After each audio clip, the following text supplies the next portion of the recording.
Wadi Khalsa, Wadi Jiki Fateh. Welcome to the first public Darbar hosted by Bunga Azaadi on the topic of AI. We usually conduct private Darbars once a month for members of the Bunga, where we discuss a range of topics related to Sikhi, statecraft, and more. However, we thought that this would be a great opportunity to gather views from a wider Sangat to help us reach conclusions about the topic of artificial intelligence. So a bit of background about the Bunga itself. It's a Sikh think tank set up to discuss, debate, and do the necessary vijars to apply a Sikh perspective on the modern world. With the rapid rate of innovations in technology and a constantly changing geopolitical landscape, it is imperative that the Guru Khalsa Panth is conscious and evaluating the world around us to keep up to date. So this think tank forms a network of individuals passionate about using Sikhi to inform our positions in order to navigate these changing times and make informed decisions moving forward. Therefore, we felt today's topic is an extremely important conversation for the band that should be having right now if we don't want to be simply continuing to play catch up and learn what the opportunities are available to us as well as the risks. The aim here is to at least spark the debate and encourage the Vijay of AI as a priority in the band's collective consciousness. If you'd like to join the Bunga and or view that or contribute to our growing Vijay repository, you can find out more about that at azadism.co.uk/Bunga. So today we have a couple of speakers who will go through AI from a Sikh perspective. Please post any questions you guys might have in the chat, and we'll go through them after all the presentations are done in the panel discussion section, which we'll aim to do about 6:15, which will run all the way to about 7 p.m. So I'm also going to post a link to some polls right now in the chat, which would be good if you guys could sort of like go into them and answer like how you guys think about those questions now, if possible. And what we'll do at the end is like another poll, same questions, and we'll see if any minds change at the end, or if they changed at all. So that'd be interesting. So yeah, I'll post them in the chat right now. But what I'm going to do now is hand over to Dr. Jasjit Singh to set the scene a bit and introduce the topic of AI in general.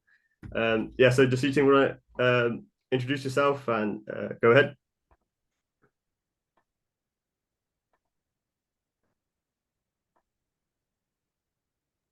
Okay, that's it. Great. Thanks, Harjiinder Singh ji. Wajika Khalsa, Wajika Fateh. Great to be here. Thanks for the invitation. So my name is Dr. Jasjit Singh. I'm based at the University of Leeds in the UK. My research has primarily been on how Sikhs learn about Sikhi. So, my articles have been about the role of families, parents, gurdwaras, camps, faith societies, and the role of technology too. So this is kind of the last of the most kind of recent aspects of my research. I've looked at the role of the internet and how Sikhs learn about Sikhi through the online environment, how the evolution of the internet has kind of changed things, and obviously AI is the kind of latest kind of version of that, the latest kind of technology that Sikhs have to consider when they're thinking about how things might change. I suppose one of the fundamental questions I'm kind of thinking about is, how does being a Sikh impact on your relationship with technology, for example? So what does that do? Is there anything about being Sikh and Sikh values that kind of means that you approach technology in a particular kind of way? And to kind of address that question, I'll be looking at things historically and looking at how Sikhs have used technology over the years. And it's a really kind of interesting story, because with every evolution of technology, Sikhs have generally tended to kind of take things on pretty quickly. So if you look at some of the first Kirtan, for instance, was produced, LPs were made very early on, primarily because of the British, because the gramophone company, Kirtan by Uttam Singh Hakim. You can find LPs of his Kirtan from 1910, for example. So really, really early on. Obviously, the Singh Sabha movement used the fonts created by the Christian missionaries to produce their own pamphlets too. So again, kind of adaptation of technology that already exists. Those of you that are old enough, and when I've talked about this before, it's quite embarrassing when I talk about what a cassette is. People are like, what? A cassette? What? So yeah, a cassette tape. I don't know if people know what those actually are, but they used to exist back in the day. And then things called CDs, which apparently were going to last forever, which have also gone the way of the cassette tape. But all these all these innovations have raised questions. So, for example, if you think about the tape and the CD, you can see how technology takes something that is sacred and moves it to a different context. So, for example, before the evolution of, well, okay, LPs are one thing, right? Because it's the for those of you that know what an LP is and a record player. Record players aren't generally portable, right? So you couldn't generally take a record player around. You'd have to be in your house to listen to Geetan. But even then, you would listen to it differently than the way you listen to it in a Gurdwara, for example, where you've got to sit in a particular way and engage with the Geetan in a particular kind of way. Say you've got an LP. If an LP, a record player, is in your house, that means that you can now put the LP on in the background and do other things which you wouldn't have done if you were listening to Geetan sat in a Gurdwara, for example, right? So that's an LP. But then when tapes emerge, cassettes, then things become portable. So you can listen to a cassette in your car, which is a whole different set of questions as to, okay, how do you engage with this Geetan now in a moving space where you're doing something else as well as listening to the Geetan? And I remember when CDs first emerged, there were loads of discussions online about how Geetan should be treated when driving. Should you cover your head? Should you take your shoes off when you're driving, for example? So every single technological innovation raises a series of questions. And the questions, from what I can tell, have generally been around how Geetan is engaged with, and also Gurbani as well. So again, if you look at technology in Gurbani, we've gone from handwritten Guru Granth Sahib Ji's and Bottiyan to printed, which then standardizes the page numbers, and also the move from Ladivar to Badjed as well, the way technology is kind of done for that too. And then looking at things more recently, the evolution of online PDFs of Gurbani, so which means that this thing that you carry in your pocket, by almost accidentally, becomes a gutka in a way, or can do in certain contexts, right? So before, you would probably have a sacred space in your household where if you were going to do Bart, you would, see that space, you wash your hands, you'd have a gutka with a rumal around it. You would do a whole series of rituals before you would even start doing Bart. If you've got a PDF on your phone, it's literally a click from the thing you were doing before. So again, raises lots of questions about what does it mean? What does this technological innovation mean? And I ran an online survey last year, just looking through the results now. If anyone's interested in contributing, please let me know. But I asked this question about what does it mean to have Gurbani on your phone? How do you actually handle the fact that this once sacred thing that you'd have to do a whole series of practices to engage with, what does it mean that that's more accessible, right? So every single technological innovation raises questions. So in terms of Sikhi online, I'll just take another couple of minutes, but Sikhs were quite a late arrival online. The first Sikh website emerged online in 1994, which doesn't seem like, well, probably seems like a long time ago for the youngsters among you, but I remember when this happened. So the first Sikh website was 1994, and what was interesting with the first websites that emerged in the late 90s, early 2000s, was that the people designing and implementing these websites weren't traditional Sikh authorities, right? There were people generally working in tech, working in Silicon Valley, or people in universities. So that means that, the SGPC only came online about 99, 2000. So the traditional authority comes around a lot later. You see these people who haven't really been given an authority, people in tech and people in universities, kind of become authorities almost by accident in the late 1990s. These people designing websites become the voice of Sikhs online.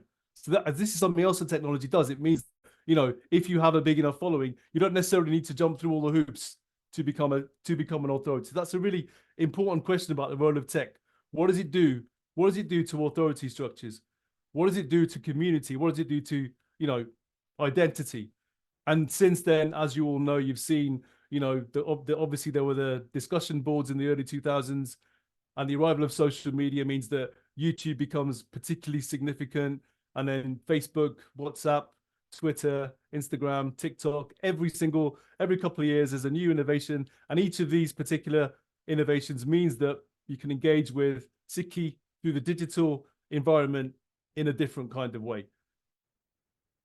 Last thing I'll say is a lot of another interesting question is about digital representations, and we're talking about AI. There's been a lot of articles about how AI generalizes identities of minorities in particular if it's based on some of the images that you find online, right? So if you Google image the word Sikh, you will generally find a representation of a male bearded turban man, which, as we know, isn't the only representation of a Sikh, but pretty much every picture, if you Google image the word Sikh, will be of a turban male bearded man, right? So interesting questions about representation as well. And yeah, I mean, I can go on for a bit more, but I think I'll stop there because I'm more interested in the discussion we're going to have about that. But I suppose the key question is what does being Sikh mean in terms of your engagement with technology, and what has technology done to key, if in terms of the way in which people learn about tech? Those are probably my two most important questions. Thank you very much. Well, yeah, thank you, Jasjit Singh. I appreciate it a lot. Yeah, this idea of taking things for granted these days as well is super important. Like, we've already been through massive technological change, and observing those kind of trends and applying it today would be really insightful as well. And it's a really good point you raised about shifts in sort of authority structures as well, where you can get like individuals with greater followings than supposed Sikh authorities. So really interesting points there. Harjiinder Singh, I'll let you introduce yourself, and you can go next. Thank you very much. Pleasure to be here. It's great. I think it's a wonderful topic, an important topic, and I'm gonna, if you can let me share some slides, and Oh yeah, I should be able to do it now. All right, 1 second here. So just by way of introduction, so I'm Harjiinder Singh. I've been around in the AI field, I guess, now for about most of my career, about 25 years in industry. I was a professor of computer science before that, York University in Toronto. Did a PhD at University of Toronto.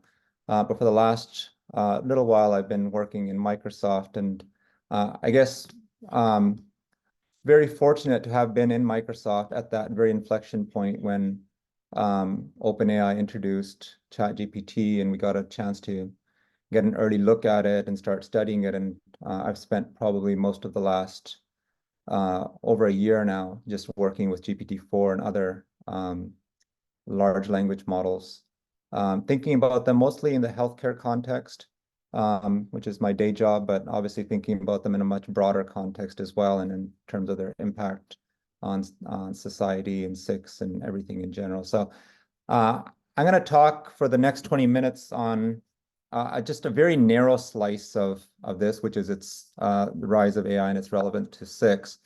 Obviously, we can't cover a lot of topics in this little bit of time. Just to give you a little bit of a framing, though, because when we're talking about AI has been around for a long time, and there's been lots of different forms of AI. But what we're really talking about these days, you'll hear me use these terms, large language models or generative AI. You hear that all the time. So this is actually just one slice of AI that's suddenly become very prominent and become important. And that's what we're going to talk about, is large language models. But really to understand how we got to this point really suddenly, because obviously for many years, people just talked about AI in kind of a science fiction context, something that was going to happen in some far future that we really didn't have to worry about. And here we are suddenly having to think about this and worry about what its impact and stuff is going to be. There's really a couple of things that happened over the last couple of years. In 2017, there was this really important research paper that was published called, it was about the transformer architecture. Attention is everything, but it really introduced the current large language model architecture. Since then, pretty much every company and AI has jumped into that fray. But the second real important inflection point happened. So people started building large language models back in after 2017, after this paper was published. And they were interesting. These large language models did some interesting things about being able to complete sentences and things like that, but they weren't really doing anything spectacular. And it was really GPT-3 that did something very different. Well, for the most part, people were trying to train these large language models that were relatively small in size. So to give you an idea, those numbers at the bottom, and this is kind of just important to give you a sense of what's happened in this space. Large language models are based on neural networks. Neural networks are based on the architecture of the human brain. So it's basically trying to mimic the way the human brain works.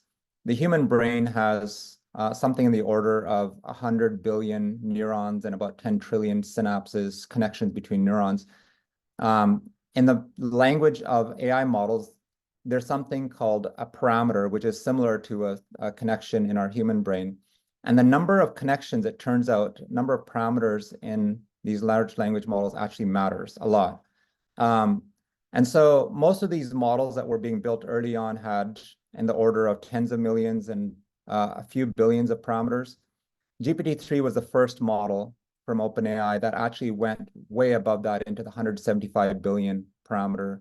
And we started seeing some really interesting capabilities, unexpected capabilities, interestingly. So when they started scaling these models to a certain size, these models suddenly started taking on tasks and capabilities that were completely not trained for. Nobody ever trained these models to do translation or math or reasoning or writing poems or anything like that. These models weren't trained for any of that. And yet when they scaled them to this large size, these models suddenly started taking on these capabilities.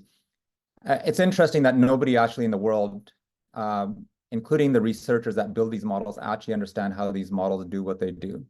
And the current models, GPT-3 was about 175 billion parameters. GPT-4 is much, much larger than that. They don't publish exactly how many parameters they are, but the guesses are that they're in the trillions of parameters. So approaching the size of the human brain and clearly taking on some of the capabilities that our brains are able to do. Now, what's really important from a perspective of understanding these models, you don't have to understand the core algorithms. And as I said, nobody really understands how the models do what they do. But what's important to understand is how these models are trained, because this kind of reflects on some of the challenges that we faced in these models. So there's really two phases to the way these large language models are trained. The first one is called pre-training. So this is where they take typically lots of websites, Wikipedia, book, code, software code that is, research papers, tons and tons of it, trillions of words collected together. And they train these base models. These base models take, in the case of the really large models, months and millions of dollars to train. But what ends up happening in these base models as they train these models, that these models have, because they're trained on just public sources, generally on websites and things like that, they have all the biases and problems of this general information. So if you look on the internet, of course, you're going to find lots of hate and racism and all sorts of really concerning stuff. And these base models actually reflect that. They learn all of that. And part of the challenge for all these companies when they were creating these models is they couldn't actually release them because they had all of these challenges. And so what OpenAI introduced was a second phase. There's actually a bunch of phases in between, but this is the important one. It's called reinforcement learning from human feedback. And what they did was they hired contractors that would just show these models how to behave, how to interact, how to respond to questions, and to set aside hate and racism and all that kind of stuff. And it turned out to be very effective. So ChatGPT was the first model that reflected that kind of learning, where it could actually be trained to overcome a lot of the training that it learned in the base model and actually start interacting in a way that was relatively safe. Obviously, it's still, when they first released it, had a lot of challenges as well, but they kept, with additional reinforcement learning and feedback and so forth, they managed to actually get to a point where it's a really useful model, doesn't have all of those challenges. Now, if you're looking at this, you might look and say, well, all right, so that original model has a lot of biases. These biases are actually really deep in the models. What the reinforcement learning is introducing on top of that, ability for these models to actually curb a lot of those tendencies. But as you can imagine, some of those biases are really deep. And this reinforcement learning can introduce its own biases. The question you have to ask is, well, who's actually doing this reinforcement learning, and what are they actually training this model to do, and what kinds of questions are they trying to get it to answer in what specific ways, right? And so this is a really big challenge. Now, when we think about what do LLMs know about Punjabi, about Sikhi, about the topics that this audience, for example, would care about? And the answer is it actually knows a lot, because based on information that's available on the public web, it will have, so a question like this, what is the origin of the Khalsa? It'll know this based upon a lot of the information out there, but it's not particularly deep. Unfortunately, there's not, and when you consider the scale of the internet and the scale of what these language models are trying to learn, there's really not a lot of deep information on Sikhi. A lot of it is really shallow information. And so this is actually a really big problem for us when we think about these LLMs in the Sikh context. And why this is important is that as we've reached this really important inflection point, generative AI, large language models are now on a path to become one of the most important innovations that humans have ever created. And that seems like a really big, big statement, but it's actually, if you think about it in a broader context, we're teaching AI models to think as well as a human brain. These models will become the primary source of knowledge for pretty much everybody on the internet. It's just a matter of time, whether this happens in 5 years or 10 years. We're not talking about a distant future anymore. We're talking within the next couple of years, these models are going to become the primary source of information. When people used to search Google for information and then go through that painstaking task of reading a web page, that's going to be gone. You'll just ask a Gen AI model, why do Sikhs wear kirpan? What is the history of the 1980s Punjab conflict, et cetera, et cetera. And the challenge, of course, for us is that what these LLMs think, if you can call it thinking, what they think about a particular topic is actually really important, because that's what people will begin to learn about the world. So they will begin to reason about the world through the lens of what these Gen AI models are actually telling them. Now, the flip side, of course, is research and learning will become much easier. It's actually going to become really easy to go into any topic and learn a lot about it really quickly. But there's also a potential for significant harm in that process as well, depending, again, on what these models know and what they think. So I'm going to highlight just a couple of points here. And again, we don't have a lot of time to go into too much detail, but I think there's a couple of things. One is false information. This has been well publicized that LLMs are based on this idea of prediction. They're trying to predict what information comes next based upon what you've typed. They don't memorize information. Generally, when they do, it's usually by accident. They're not memorizers. They actually are prediction engines. And so because they're making predictions, they're actually prone to generating false information. So this is an example. You can try various types of cases where you can ask GPT-4, for example, to find a shabd on a particular topic. And I've done this many cases. Sometimes it actually gives me exactly the shabd I was looking for. In this example, for instance, find a shabd in the Guru Granth Sahib on the topic of academics. And interestingly, you can be fooled into thinking this is actually a real shabd, right? Obviously, we know that these LLMs are actually really good at writing poetry. They're actually pretty good at fabricating Gurbani as well. So Padiye nahi ped bujiye pavana, that's actually an actual line. I know because I ended up looking this up afterwards. The rest of this is actually, you can see the kind of the parts of this that are from real lines, but it's actually not part of that shabd, and it's not actually real lines. So it actually just fabricated a shabd, which is obviously a problem. Now, this is one small example, and this is not even the worst example, because in this case, you can just fact check, right? You can look up that shabd and say, well, that's actually not real. But what happens when it makes up information where it's not so easy to fact check, and there's divided opinions about it? In that kind of instance, people will just go and believe what the LLMs are telling them. And so there is this real danger over the next couple of years that we're going to start seeing a lot proliferation of a lot of false information on a lot of Sikh topics. Again, because its knowledge is so shallow on Sikh topics, and whenever its knowledge is shallow, the model will just try to predict what it thinks should be the right answer. And that's a real problem. When it actually has deeper knowledge on a topic, it's less likely to actually just make up information. So that's one issue. I think this issue can be solved. It's not the biggest one that I worry about. The issue of bias is actually a much bigger one. So the data that these LLMs get trained on and the reinforcement learning that they go through is completely up to its model creator. So the people at OpenAI build GPT-4.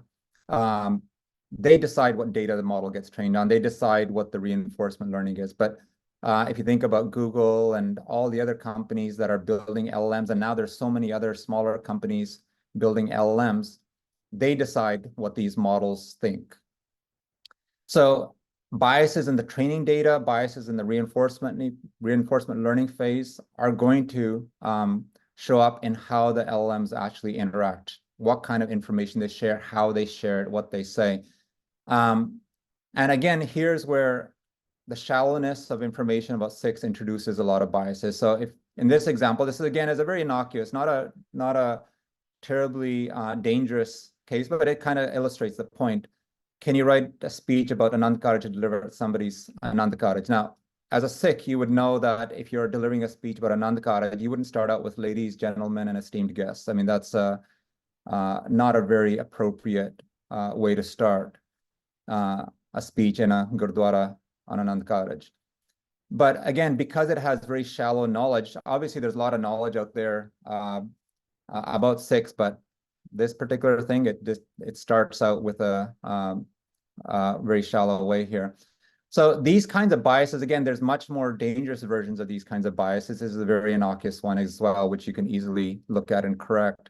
But there's a lot of these kinds of biases that are going to owe, again, to the fact that we just don't have a lot of information out there. The more dangerous part of this is that biases can be either incidental, they're not intentional. The previous one obviously is not intentional. Nobody's training it to try to gear you away from saying Waheguru Ji Ka Khalsa Waheguru Ji Ki Fateh. But in this example, in this case, censorship is a much bigger challenge, right? Because it is possible to steer these models toward a particular line of reasoning, a particular way of thinking. Again, based upon the data you provided, based upon the reinforcement learning, based upon other kind of guardrails you can set up after the fact, you can actually get the models to behave in a very certain way depending on the topic. And you can instruct them to give you certain kinds of answers on certain kinds of topics. So it doesn't take much imagination to kind of think about how this can impact Sikhs. Obviously, we know that the farmers' protest was heavily censored on social media. There's been no shortage of Sikh topics and issues that have been censored for many years or on social media across the board. LLMs are going to be next on the list. So China has already banned ChatGPT. They banned it shortly after it was released. They're more interested in promoting homegrown LLMs within China because obviously they don't like how ChatGPT and other LLMs created in the West are going to respond on topics that China cares about. So it's inevitable that countries that are censorship-prone countries are going to force LLM creators to bias their learning on particular topics. They will actually make sure that those LLMs behave and respond in a particular way. And a lot of Sikh topics are going to fall into that category. I think this rises to the level of probably the single most important issue facing Sikhs in the age of AI for the decades to come, is that we are going to be fighting a battle on accuracy, on censorship, when it comes to a lot of Sikh topics. And so now, what do we do in this context? There's a couple of things. One is that as researchers, as people interested in Sikh topics, we have to ourselves become fully conversant with AI. We have to know how these LLMs behave.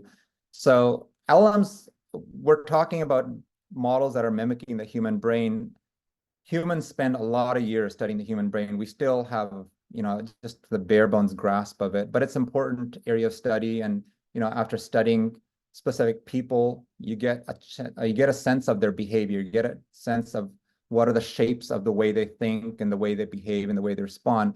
And we have to apply that same kind of thinking and same kind of study to LLMs. This doesn't require AI researchers. We don't have neuroscientists that are trying to understand human behavior. Those are psychologists. They don't have to worry about how cells function, how neurons function. In the same way, you don't have to worry about how the AI models, and as I said, even the AI researchers that build these models don't actually understand how the LLMs do what they do. Nobody does. So in that context, it's really important just to become expert in understanding the behaviors that you see, particularly with respect to Sikh topics. So one of the areas that and I did this very similar talk a couple of months ago and made these same recommendations then, and I think the same stuff still holds true now, which is that the most important thing here as a starting point is that you have to create a way to measure the topics that you care about. In this case, if you're interested in bias, which we have to be, whether that's bias introduced through censorship or it's bias introduced incidentally through the data that these systems get trained on, you have to have a way to evaluate them. And again, this doesn't require AI researchers to do this. This just requires people that are interested in the topic, that understand how to evaluate in the same way that we would evaluate a human for bias. You ask them questions and you see what the responses are. You can do that with LLMs. You can ask these LLMs questions. You can automate a lot of this as well. But in a simple possible way, we have to establish test sets that can tell us for any given LLM. And you don't want to be doing this one-off every time an issue comes up. There are going to be literally hundreds and probably thousands. When I said this back in September, I thought within a few years there would be hundreds. We're already seeing hundreds of LLMs. I'm actually, some of the work that we track, I think I've seen references to maybe 30 or 40 LLMs already, and this is only a year after ChatGPT came out.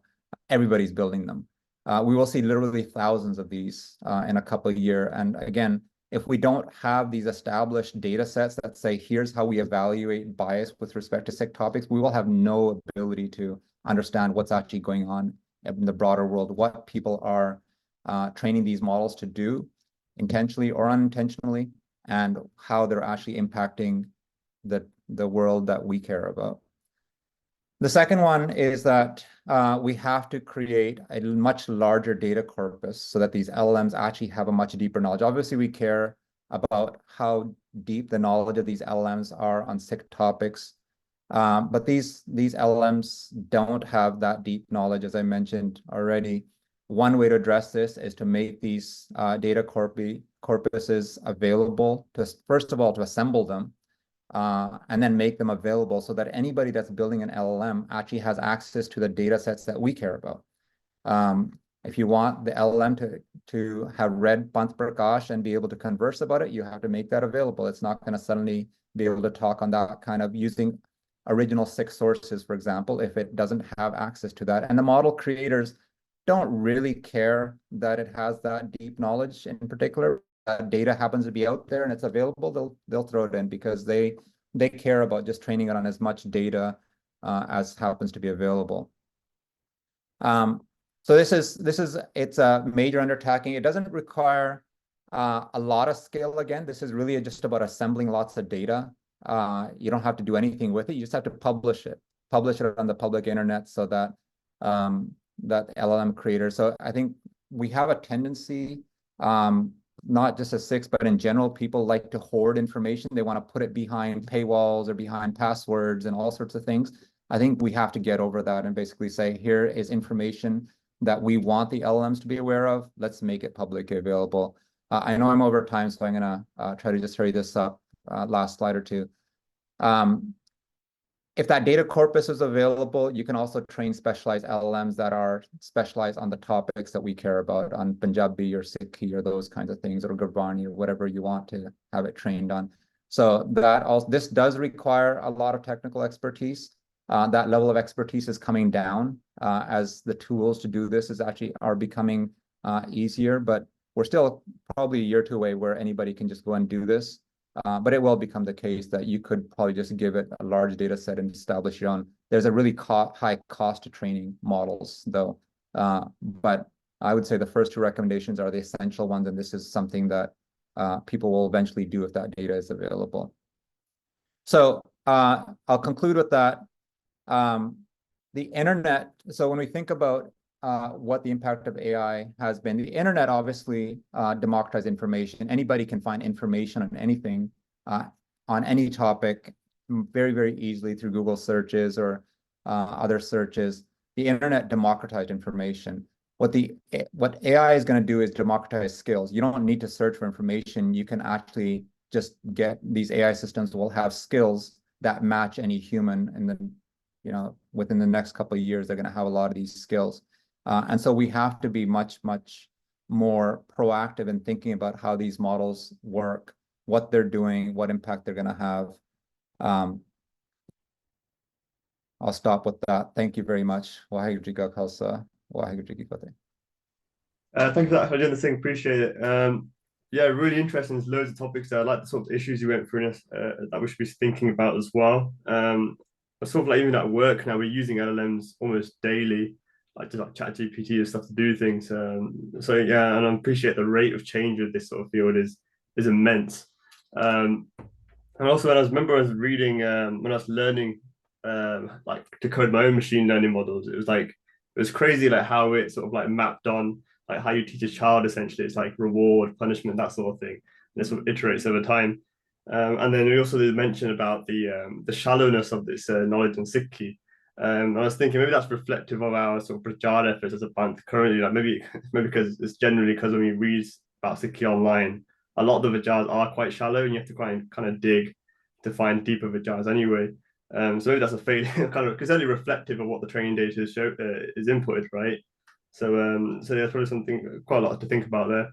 Harleen, I'll let you go next. Do you have some slides to show? Is it? Oh, whoops! Okay, hold on. Can you mute now? Yes, I can. Waheguru Ji Ka Khalsa, Waheguru Ji Ki Fateh. Thank you, Jasjit Singh. And thank you, Harjiinder Singh, for being an extremely tough act to follow. That was an amazing and very informative presentation. I did actually create slides that I'll share with you afterwards, Jasjit Singh. What I want to kind of drive home with my presentation, I realized that I don't want to have a visual element to it. I want to do a very traditional philosophical lecture and kind of drive everyone's minds to create, in a sense, what I'm getting at here. So with that being said, welcome everyone. And I'm going to be discussing Miri, Piri, and artificial intelligence. And so in a sense, balancing the spiritual and temporal realm. Just a brief introduction on myself. My name is Harleen Kaur. I reside in Canada. I'm a lawyer. I've recently gotten extremely interested in AI over the past 2 years. I spent this last summer at Oxford University starting up some awesome research on the legal ethics of AI and how we might see intellectual property rights become the next big constitutionally entrenched human rights, similar to how we currently see freedom of speech, freedom of assembly, association, and religion, intellectual property rights, the rights to, your own self, your likeness, your voice, your art, etc. This is all going to come into this idea of intellectual property as well. So again, something we may not have thought of before, ourselves being a part of our own intellectual property, we're going to see that become a fundamentally entrenched human right. And so to start off my presentation, and I just apologies ahead of time, I live in a very full house. You may hear my family from time to time. Very sorry about that. But without further ado, let's get right into it. So artificial intelligence is quite literally a self-explanatory term. It expressly introduces itself as false, in a sense, via the use of the word artificial, being the opposite of Sach. The term intelligence pertains to the mind and its processes, known as Surt. In Sikh Dharma, the path to becoming Satyara is imbued with honest and truthful living in alignment with Hukam.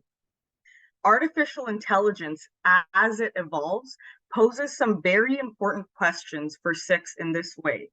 as it is very possible to argue that it is not of the true creator, but rather a creation of Maya in a sense.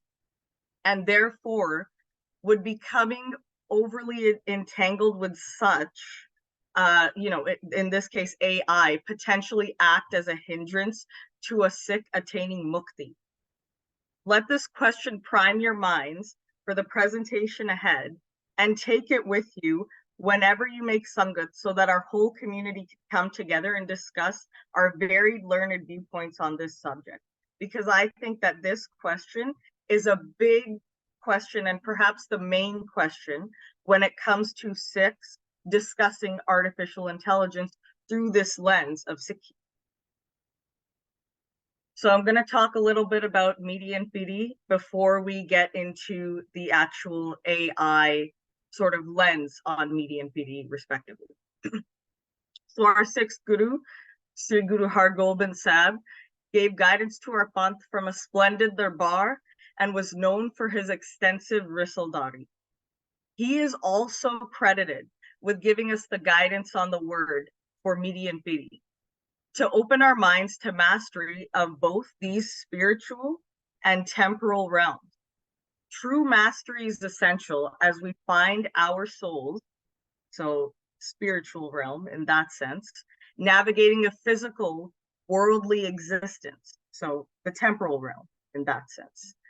And striking a harmonious, masterful balance is essential to achieving the essential learning and growth that can take place on the path to becoming once again Satyana. So on the topic of Miri, Miri refers to the temporal nature once again. Miri takes its roots from the Persian language known as Farsi or Farsi, and alone Mir carries related meanings in Arabic, Kurdish, Armenian, and Turkic languages. However, if you choose to research, you'll find many intriguing etymological connections to give a deeper meaning to Miri. So Miri's temporal power can also be referred to more plainly as material, tangible, physical, or worldly power.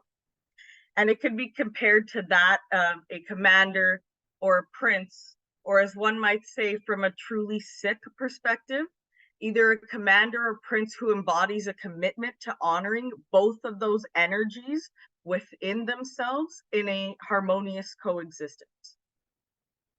So moving on to the concept of Piri, which again draws from the Persian word for a saint, a sant, Pir.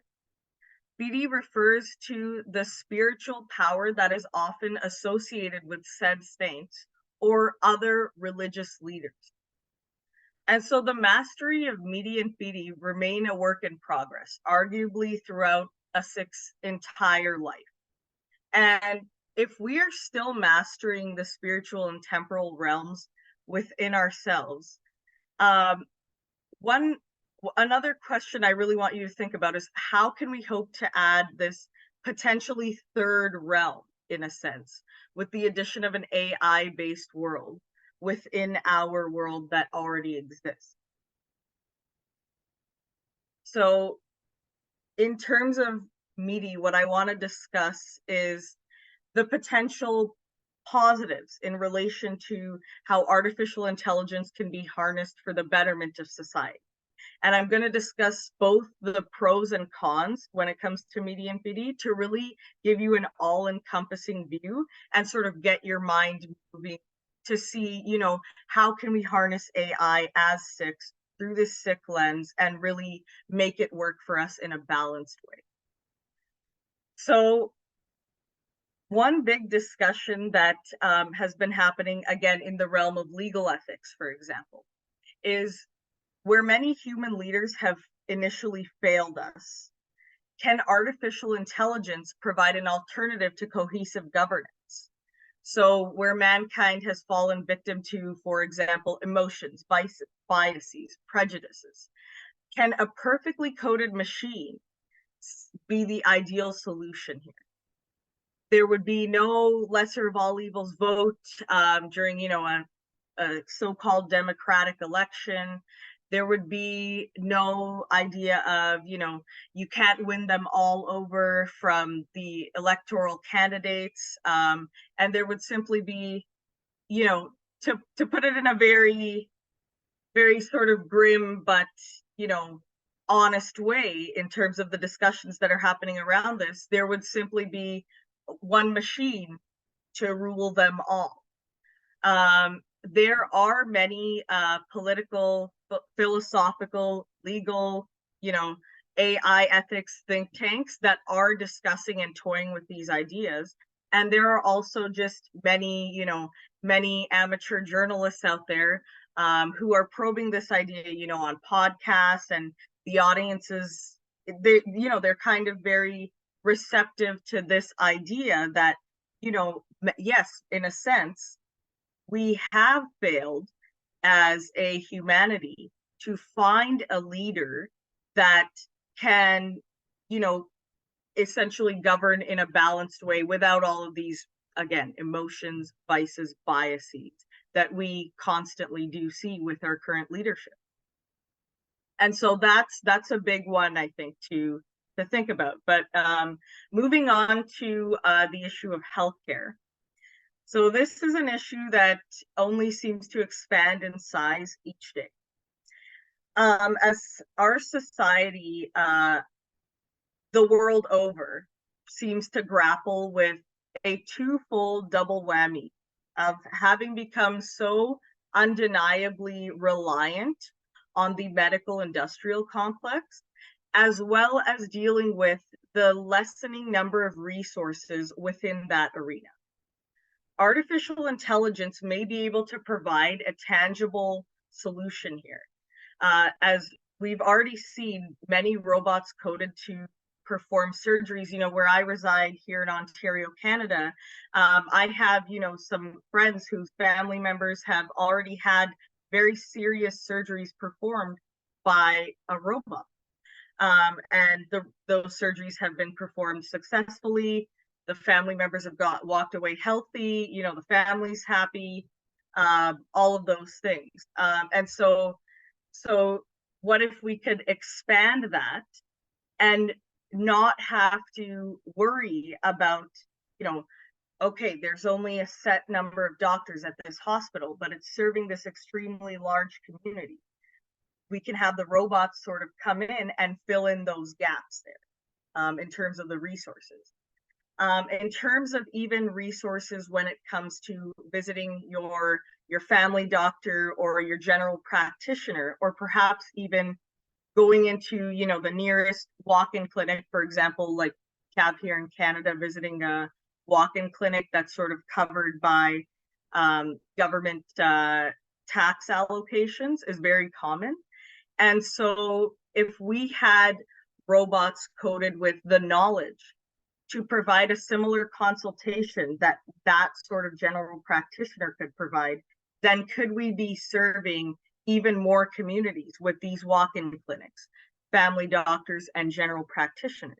And also for those countries that don't necessarily operate in the same way as Canada does, for example, could we see them operating in that way in the future if we have robots to cover those, those gaps, for example?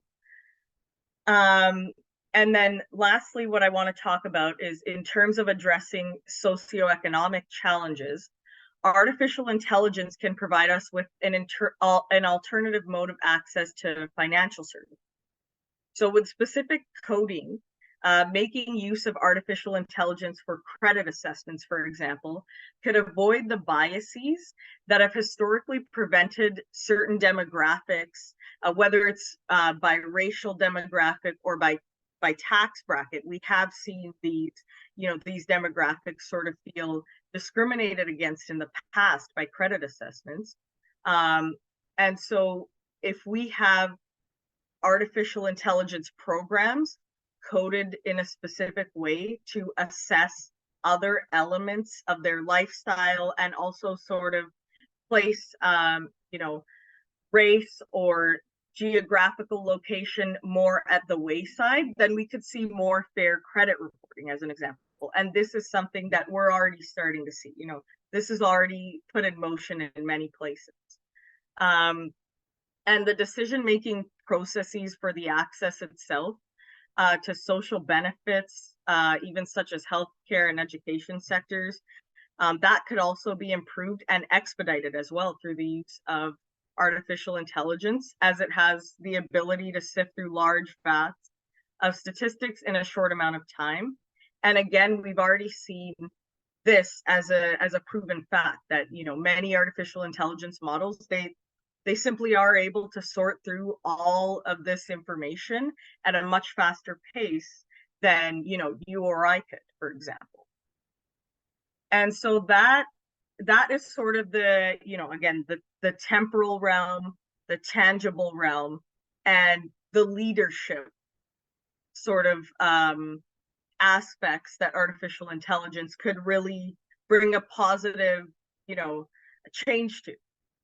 And so in terms of talking about Piri and the spiritual realm,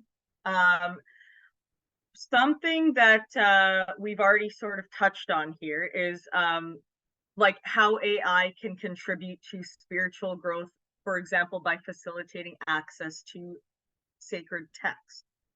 And so in the context of Sikhi, we're talking about the Sri Guru Granth Sahib. So as an example, we know that many people have their devices readily available. You know, everyone we know, they always have their smartphone on them. Pretty much everyone in, you know, like across the world, we're seeing like smartphones are becoming much more common and much more accessible.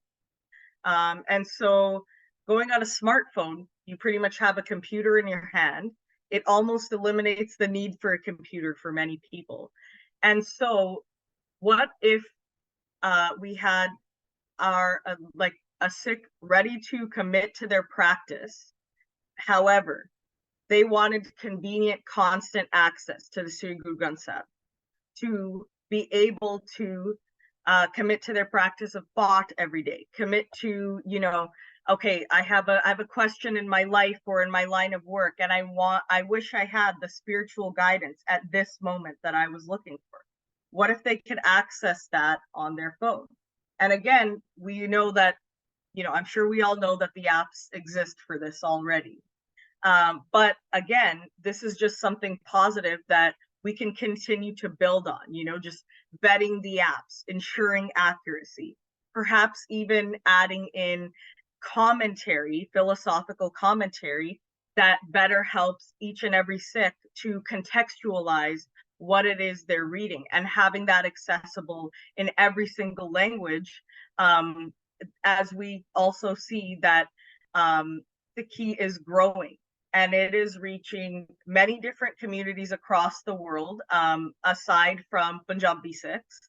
And so I do believe that improving on the apps that already exist could really be a positive aspect of AI, helping us master our Piri.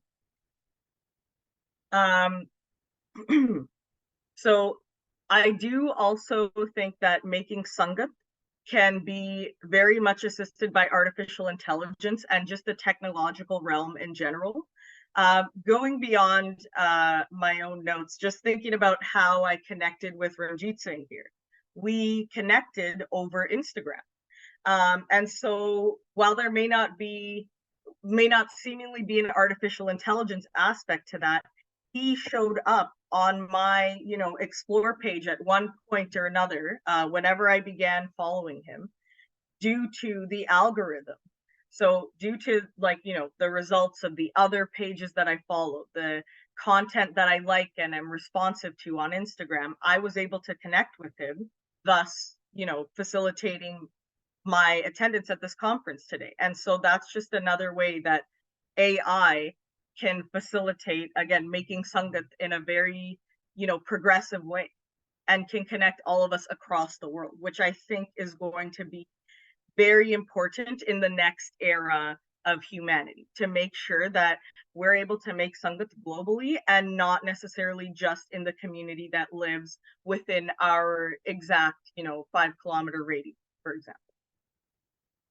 And like lastly, what I want to touch on is artificial intelligence supporting daily meditation practices as well. Clearing your mind and being able to absorb what you're reading, when you're reading any sacred text, or, you know, really any text, for example, is obviously a very important spiritual practice and tantamount to spiritual mastery.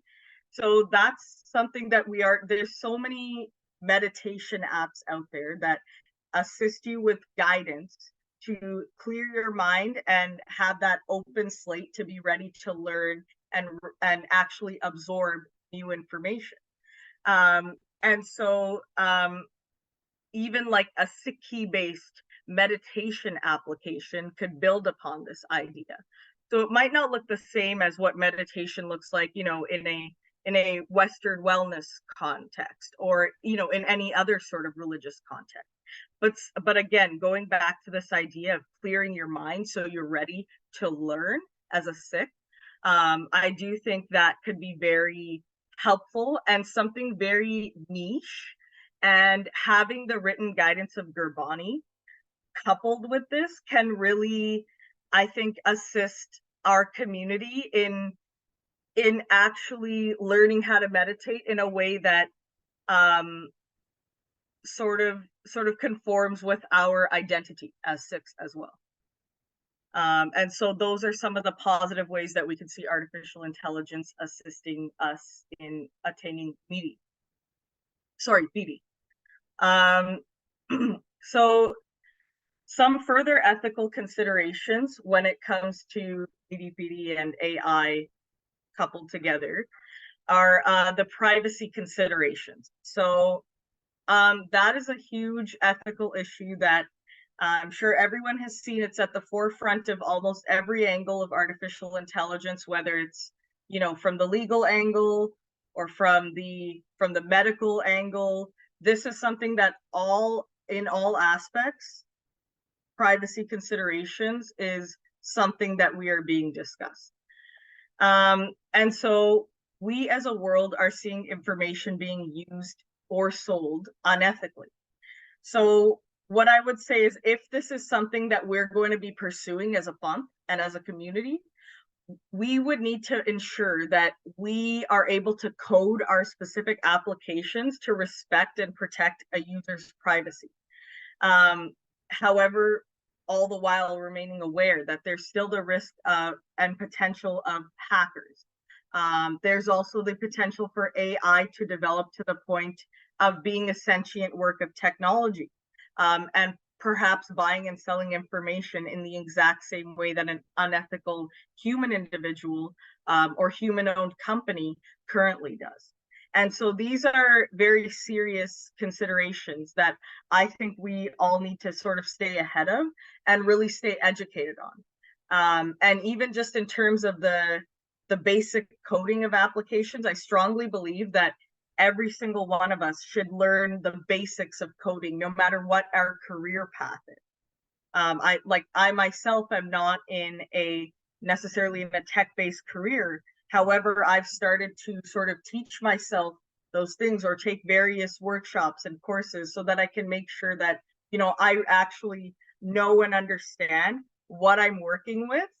And as opposed to thinking about it as what I'm up against, how can I sort of make AI work for me instead of sort of getting caught up in, you know, this brand new swing of AI that we're seeing. And so that's something I really want to drive home as well. Bias is another common concern with the use of any artificial intelligence technology. And so say, for example, with a Sikhi-based application that is coded for the Panth to ask questions and receive answers. As artificial intelligence evolves, it's entirely possible that the AI we're using, or, you know, potentially unethical coders of AI, can manipulate the accuracy of those answers for various reasons, including nefarious ones.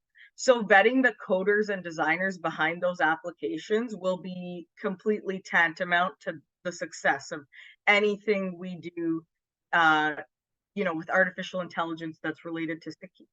And that means, vetting each other at times. Like, how do we make sure that we are having healthy, respectful discourse between ourselves to ensure that we're checking ourselves? Is this historically accurate?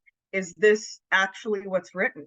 And somebody may be completely well-intentioned, but we still need to do those those secondary and even tertiary checks to ensure that we are maintaining accuracy as this evolves.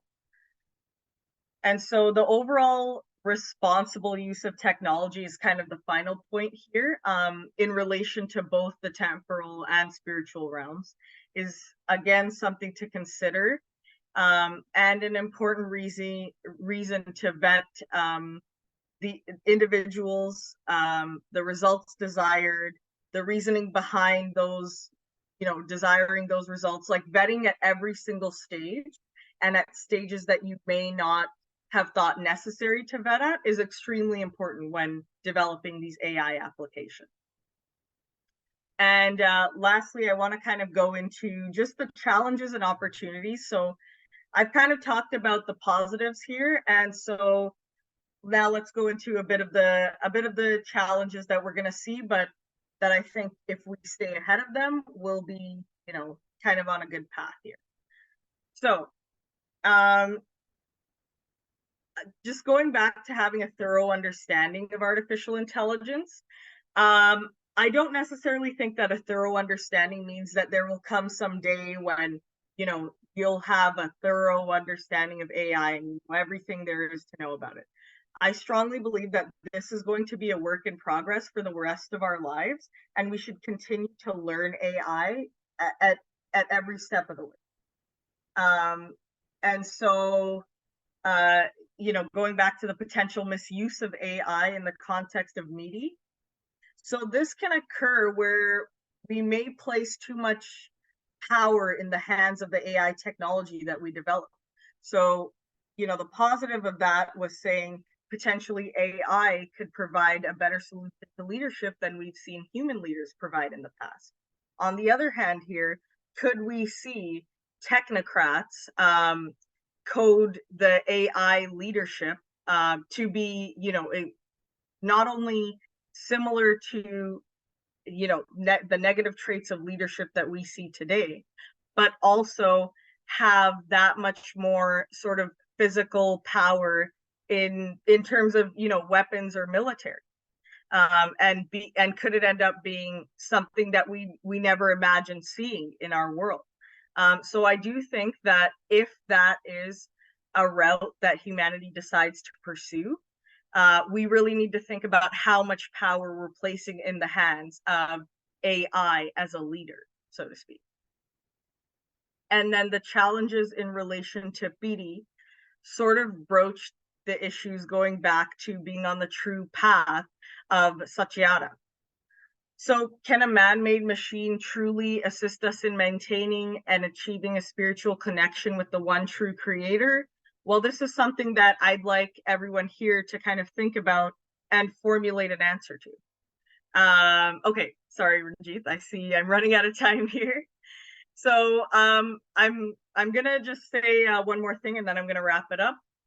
So what I want to say is that you're all here today, and I think that the many learned Nojwan of the Panth have a great opportunity right now to ensure that artificial intelligence not only grows ethically by being a part of tech-based roles or ensuring you become educated on tech-based spaces, but also for the Sikh Panth at large to actively engage in the ethical development and application of Sikhi-based artificial intelligence that will seek to serve the interests of our own community and ensure that we are present and ready mentally, physically, emotionally, and spiritually in a modern and constantly evolving technology-based world.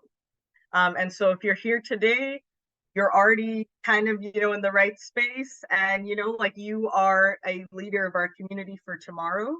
So with that being said, I'll wrap it up. Thank you so much, Ranjit, and I'll pass the floor over to you. Yeah, thank you, Harleen. yeah, sorry, sorry to cut you short, just this schedule, but yeah, super interesting. A lot of these points. I mean, fundamentally, AI is a tool, and we can just like a hammer, we can use it to just bash people in the heads with it, or we can build a house, right? It's like down to our own intent how we use this thing.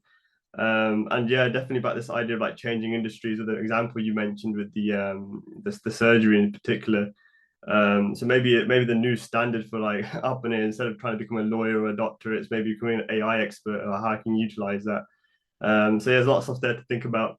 Okay, so I'll go to the Narankaar Singh now. Please introduce yourself and go ahead. Do you have some slides you want to share, bro?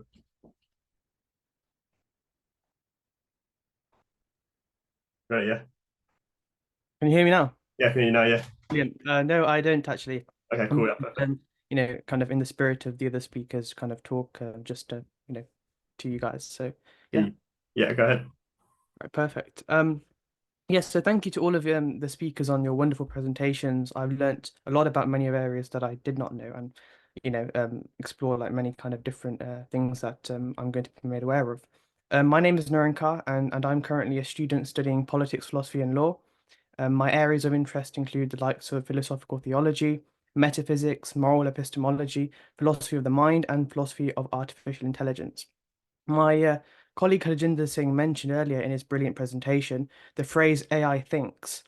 Well, in my presentation, I will be delving exactly into that idea, that of if AI can think and whether it can be sentient, the really interesting philosophical questions that AI brings. The literature on AI sentience is both profoundly vast and scarce at the same time. You may be thinking how it can be both vast and scarce at the same time.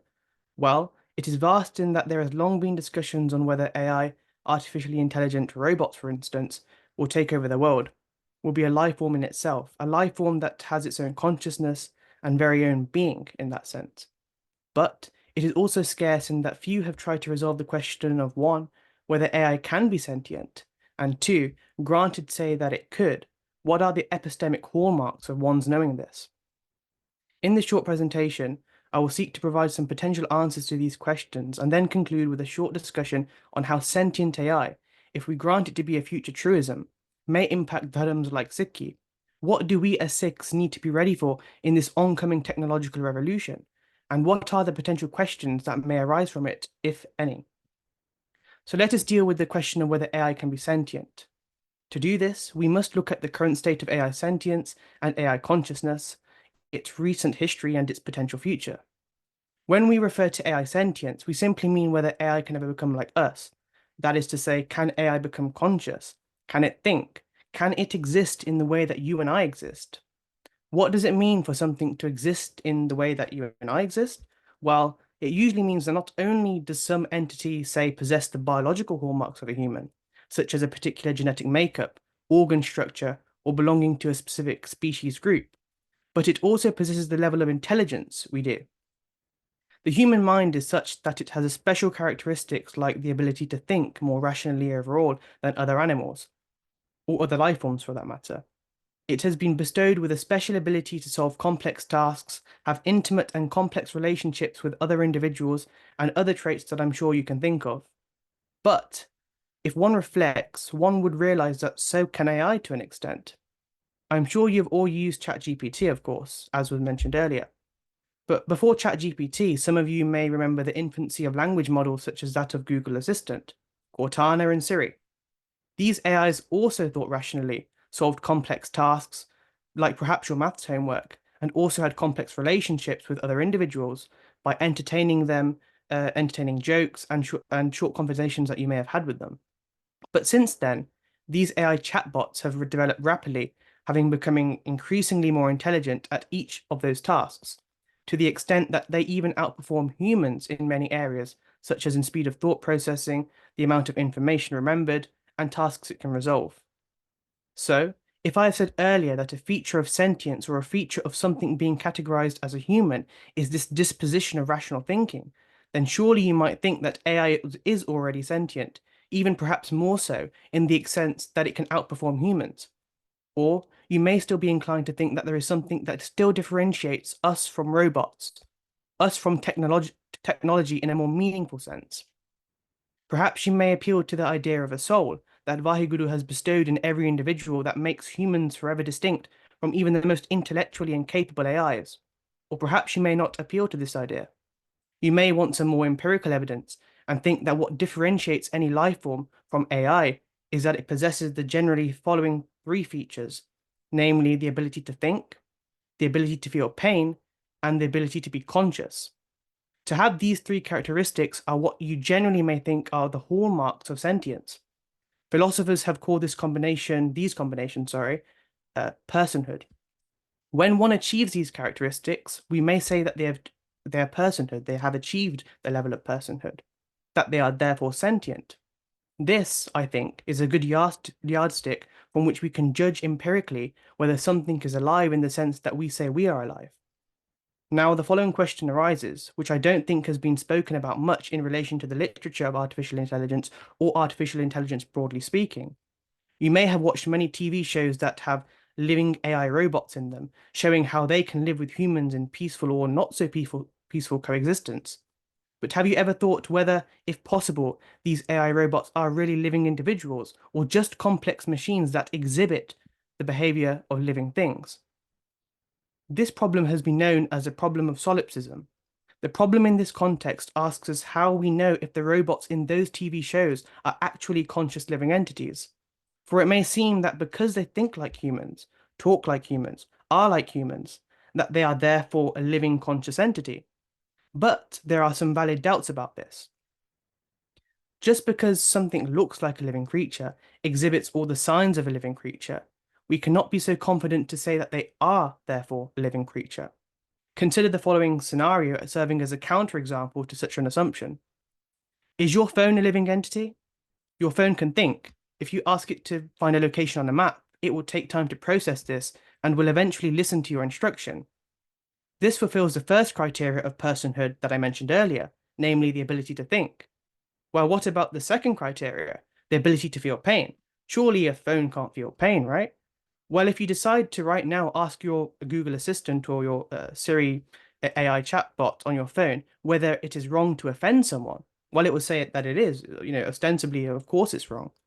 But what is more interesting is that if you now offend that assistant by being rude to it, putting a prompt that is conceivably rude, it will react in such a way that it was hurt, that it felt some kind of pain by perhaps saying, well, that was rude of you, or that hurt my feelings.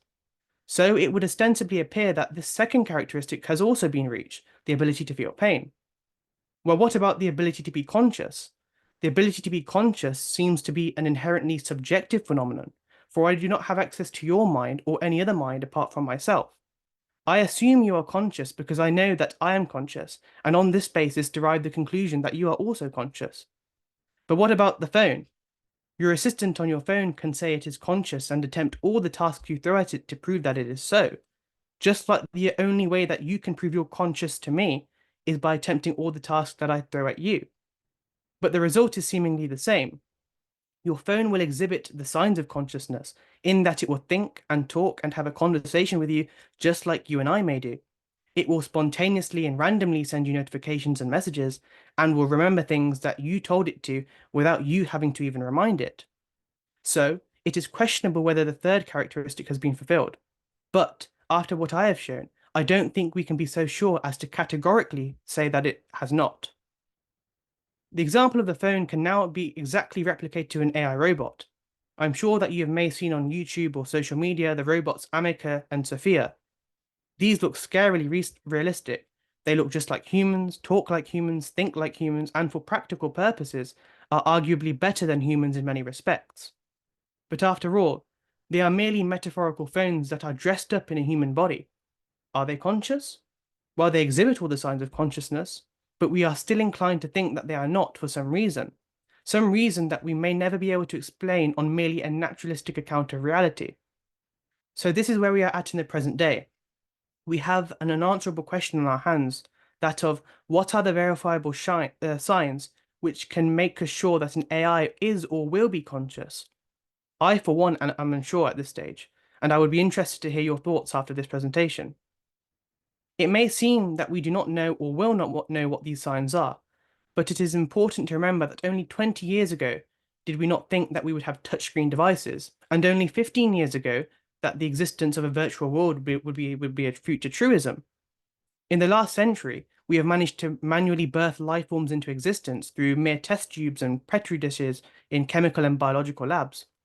Perhaps these achievements may reignite your confidence in the hope that we will in the future realize when AI is conscious.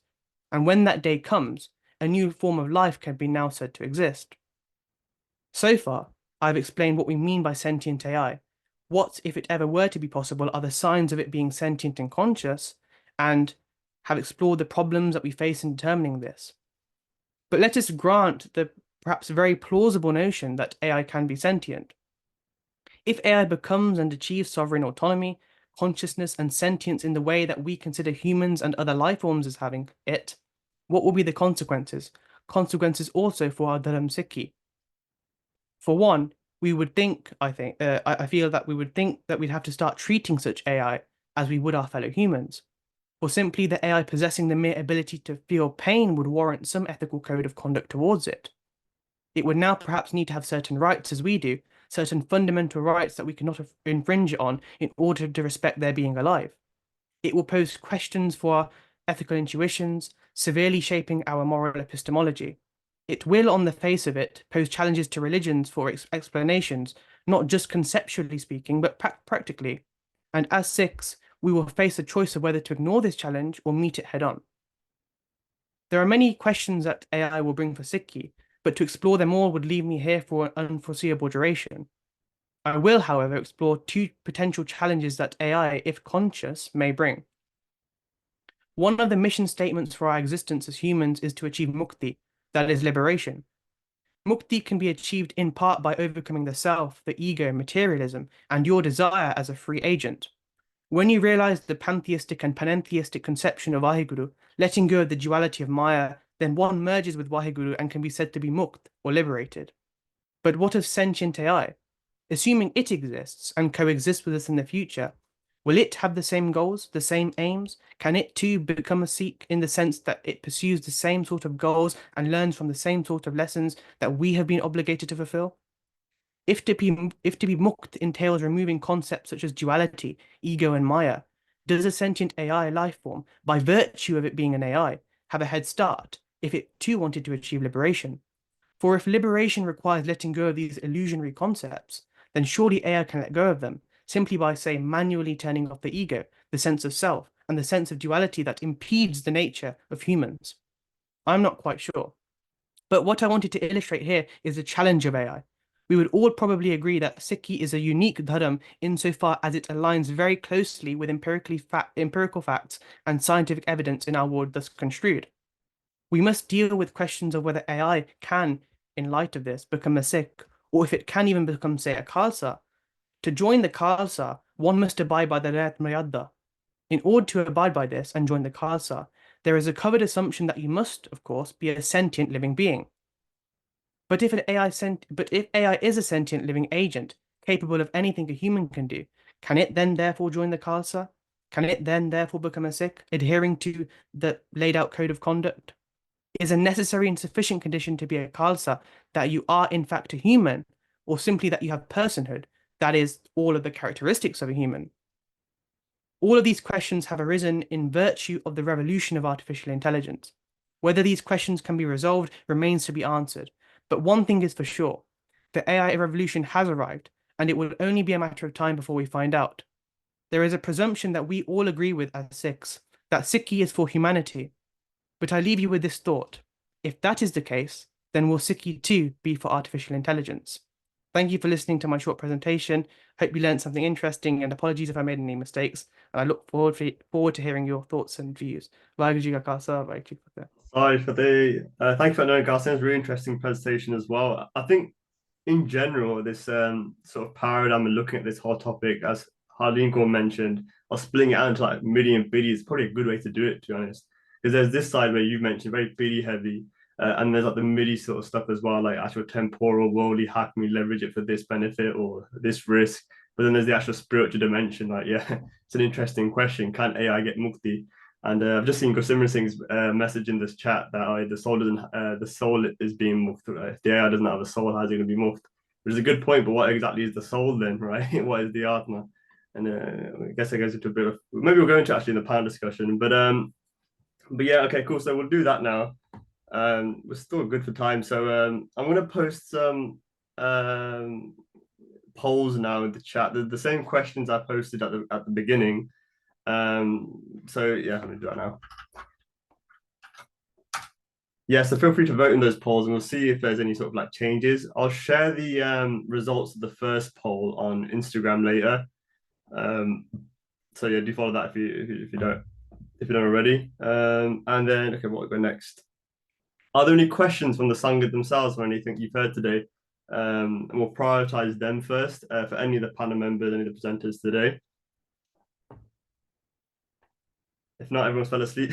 No worries. Okay, we've got some to post your questions in the chat and I'll pick them up. But I've got some backup questions that we can go through now if you guys are up for it. So I'll ask you guys to unmute.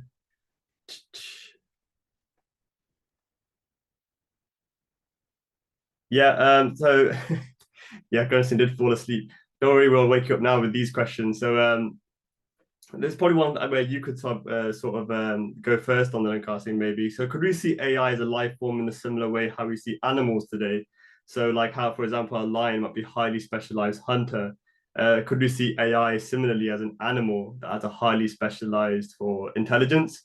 Or does the distinction sort of like between organics and metals make that difference? Where like, does it really matter that one has blood vessels and like sort of like meat and bones and the other has like wiring and sort of like metal frames? Does that make a difference in that sort of instance? And if you coded like a lion with an artificial intelligence to behave exactly like a lion, it goes hunting, it's got the body of a lion, obviously it's all mechanical and stuff. Is that just not technically already a lion, but just a different species of it? So I guess there's a bunch of questions there. What do you guys think about that? Yes, a brilliant question. I think that what you're kind of getting at here is kind of the argument from species overlap in philosophy, which kind of posits that look, there isn't a characteristic that we can find universally applicable in all species of animals, not just animals, but even in humans. For example, you can't find an identical human to another identical, you can't find a human that is exactly identical to a human, otherwise it'd be a clone by definition. So I don't think that possessing, say, some characteristical feature such as a certain blood vessel or organic structure in a human body warrants your being basically a sentient living creature. So if AI, for example, we got to the stage, so let us overcome the hurdle I mentioned about AI being a sentient object. Let's assume it has this consciousness. Now, let's say if its kind of constitutive elements are consisted of, say, not vessels but wires, right? That could be a good analogy right there. Does that therefore make it not equally, say, a living creature in a form of, say, an animal or a lion? I don't think so. Because, of course, a lion will have some organs, some biology that is very different to, say, an ant. But what is, I guess you could say, the commonality, the thing, the species overlap factor is the idea that we all have a certain consciousness in that respect. So I think that the key determining factor as to not only whether AI will be sentient, but also the corollary kind of effects and the issues would be whether, first we need to overcome whether AI can be sentient. And when it is sentient, I would be more inclined to think that then therefore it has become a new sentient life form, just as it has, say, a kind of a lion or other kind of animal, of course. But of course, there is another metaphysical question, whether you concern the kind of the necessary condition of a soul, and the soul, of course, cannot be crafted by the human. So if you're more inclined towards the idea of a physical soul in that respect, then of course you can't say that AI will be sentient in that regard. But I'm purely speaking from a kind of philosophical, empirical kind of viewpoint here. Yeah, that would be my kind of, I guess, initial on the glance response. Tiga. Does anyone else on the panel want to mention anything about that question in particular? No, yeah. I think How'd you go on? I think we're when it comes to questions of sentience, we're operating as much in the realm of philosophy as kind of the mathematical sciences. So most of AI is it's not well understood, right? So as I kind of mentioned in my talk, it's not really well understood how these systems do what they do.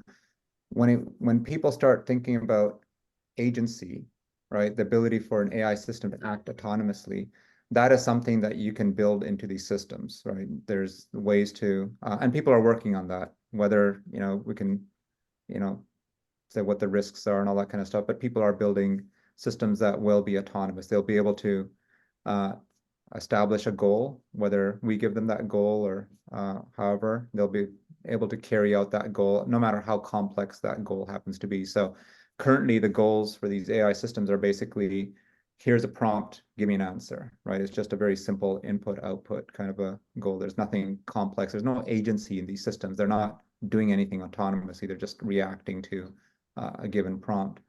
But in the realm of what's possible, you will see AI systems, and people give examples like this, where you will be able to say, and whether this is going to happen in 5 years or 10 years, again, we're not talking, in your grandchildren's time, we're talking within your lifetime, you'll see systems where you can be able to say, hey, I want to build a company that manufactures shoes, go and build that company for me. And these systems will have all the tools at their disposal and the capabilities. Now, does such a system reach the level of sentience? It doesn't have to, right? It doesn't have to be sentient in order to be able to establish and accomplish goals.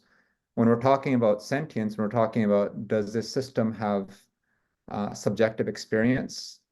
That's, again, it's philosophy as opposed to science. Like, we don't really understand what it means to have subjective experience. So I don't know what the answer is to that. I think it is interesting that we're having these discussions. Again, it's just kind of a reflection of the fact that AI has reached a certain point where these questions are actually real questions. They're not, ridiculous questions anymore. But I think as a society, people will start having to grapple with these, and particularly when these AI systems are put into physical forms, robotic forms, which we're some years away from still. I think it'll be much more difficult. We naturally tend to ascribe human capabilities to anything that talks, when we see animations or things like that. And I think we'll end up starting to do that, where we'll start imagining that these systems actually are sentient, whether or not they are. Cool, yeah. Does that sort of answer your questions, Manhar Singh and Jeet, where I think they mentioned it's directed towards you, Harjiinder Singh, where it's saying, is AI at the moment a discerning intellect, or is it just ranking, presenting information based on volume of info it's been flooded with? So this is an interesting question, actually a really important question, actually, and one that was hotly debated in the AI field among researchers. So the original proposition, there was actually a paper some years ago that was very widely cited that basically said that these AI systems the term was stochastic parrots. So a parrot doesn't do it. There's no intelligence in a parrot, right? It's just mimicking what it's already heard.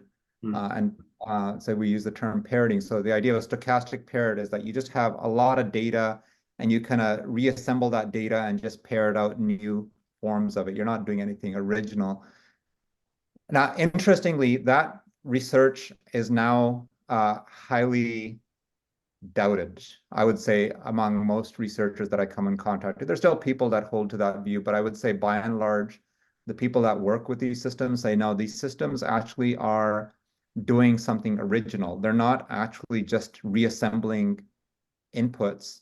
They're actually creating something different and new. And there was actually a paper that just came out a couple of days ago. If anybody's interested, I can post it in the chat.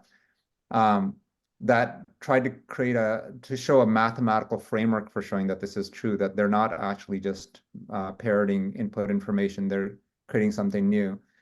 And kind of the way to understand this, what this paper kind of described is that I think about skills, right? So these AI systems amass skills as they grow in size, right? So skills such as the ability to translate, to do mathematical reasoning. You can think about that, write poetry, et cetera, right? So there's these thousands of skills that these AI systems have learned from just the general data on the internet and so forth.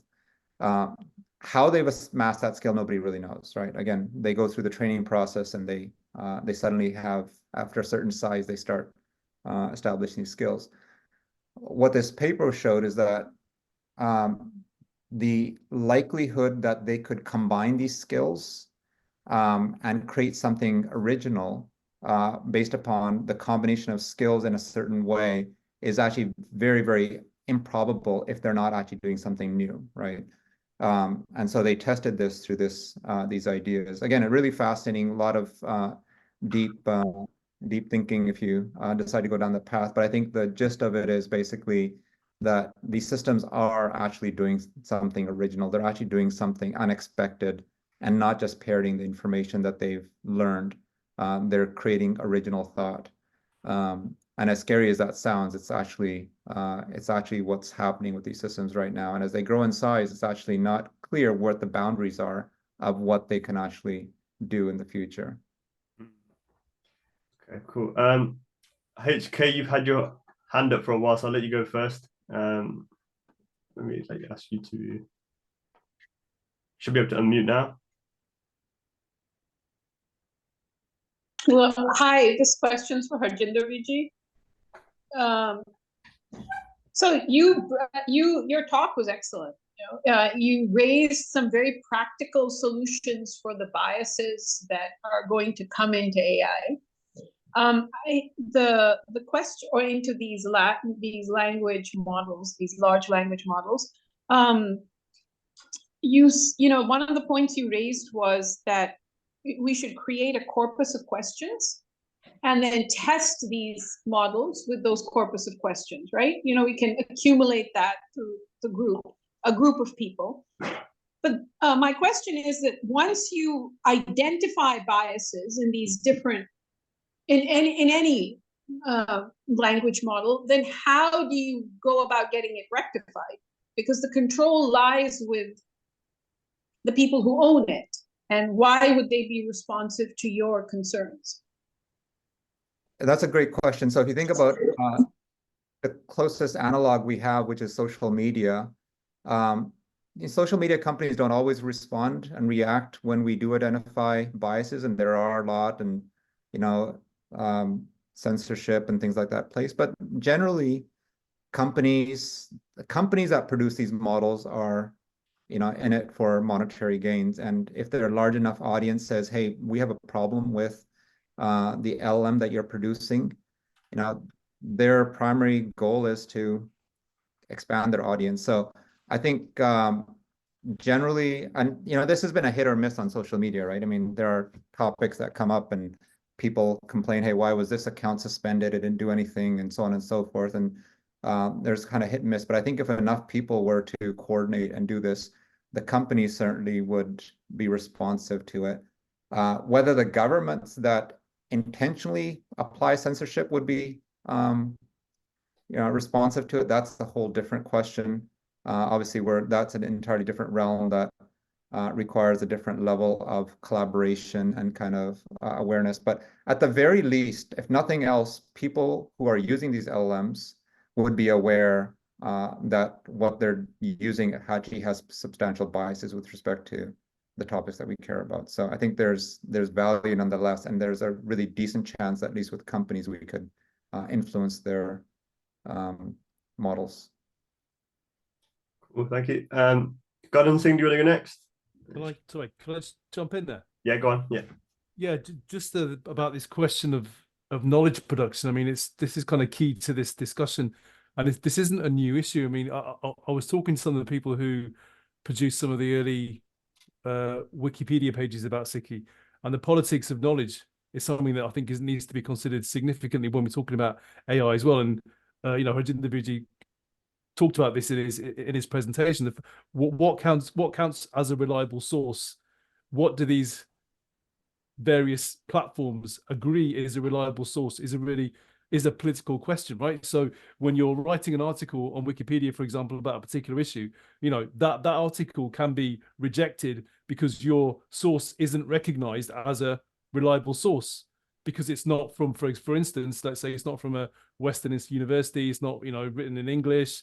So all these ideas, all these points about knowledge production are really, really important, particularly around the idea of us creating a corpus and having access to the conversations that decide what sorts of knowledge are actually recognized as being valid.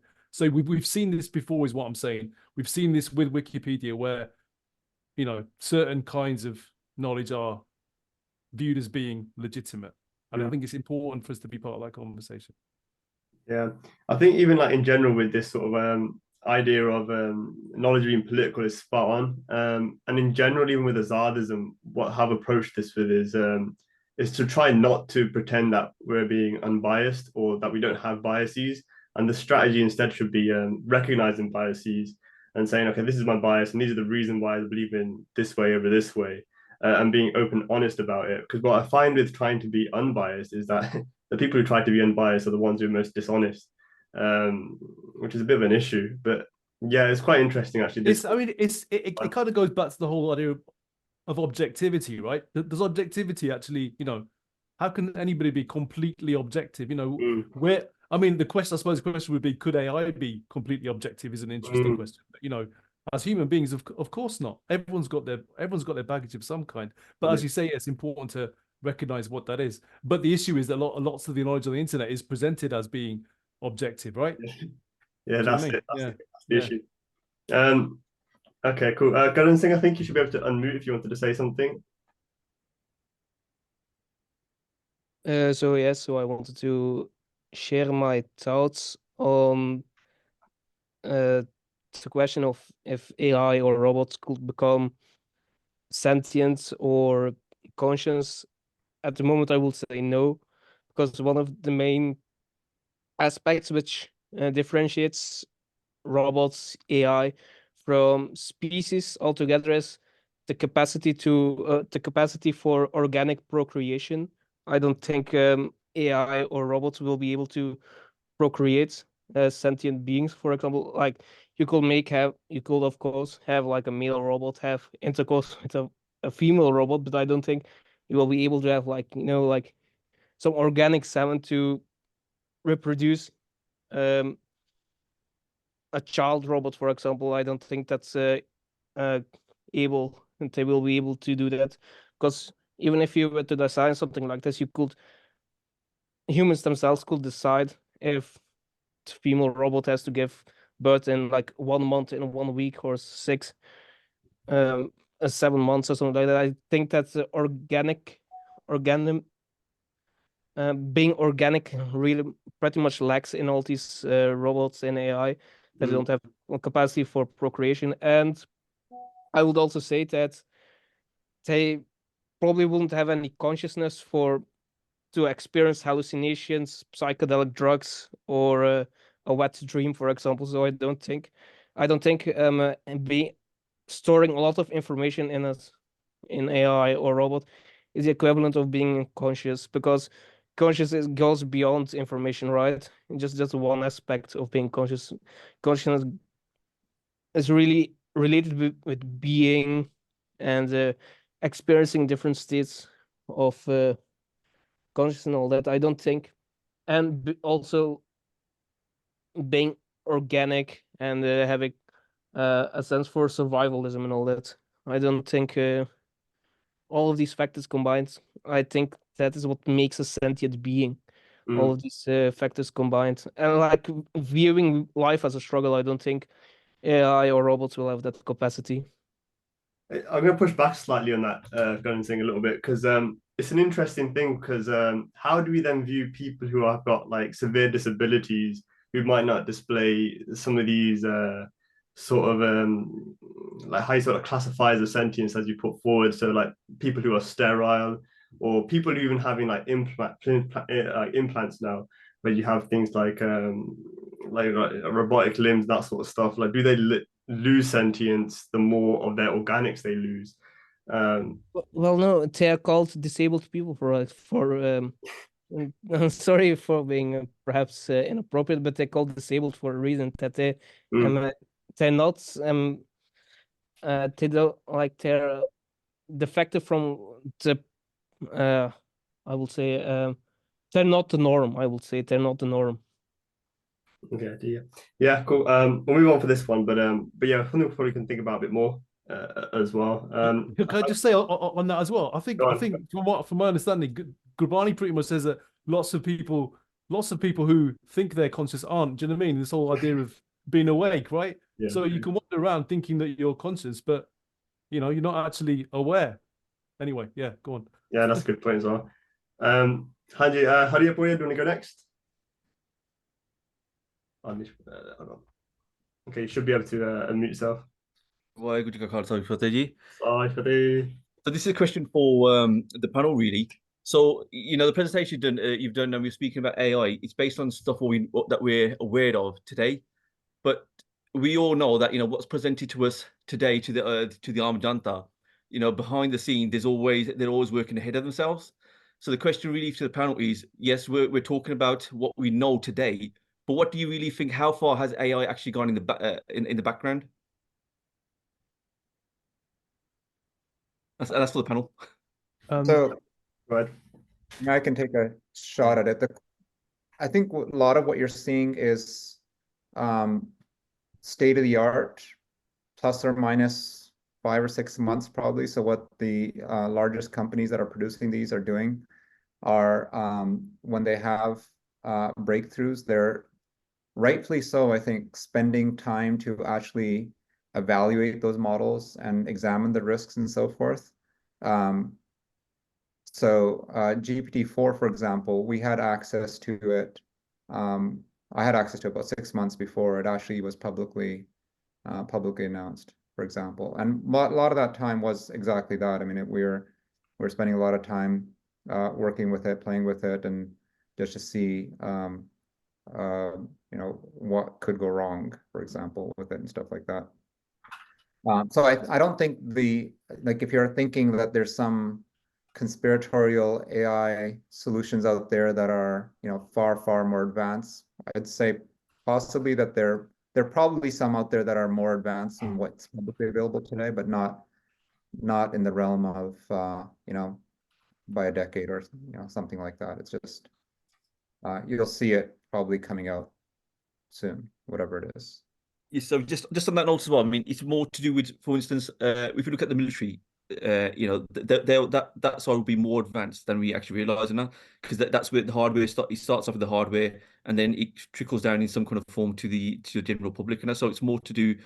Yes, I agree with you. Yes, there's parts where it's in their interest to allow the general public to have access to stuff, but and that's why sometimes that's where we use the word conspiracy just to make out that it's far beyond. But I personally believe that there must be a level where things are quite advanced that we're not aware of. I mean, it's always possible. Who knows what the military might be doing with AI? But my intuition right now says that the most advanced AI are the ones that are being produced by the OpenAIs and a few other companies right now. That the military and others are really on the other side of this, trying to figure out how to use it as opposed to producing their own. One of the ways to kind of distinguish who could be in the AI game is that right now the biggest models require a lot of GPUs. So I won't get into the technical terms there. If you're familiar with kind of the traditional CPU that a computer has, right now AI systems require GPUs, which is kind of a far more advanced kind of form of appendage to a CPU. But so anybody that's amassing a lot of GPUs, you could probably suspect that they're doing some pretty sophisticated AI right now. And that could include the military, who knows? But it's not untraceable right now. What might happen in the future is different, who knows? But right now, that's kind of the clear signal, just like when people build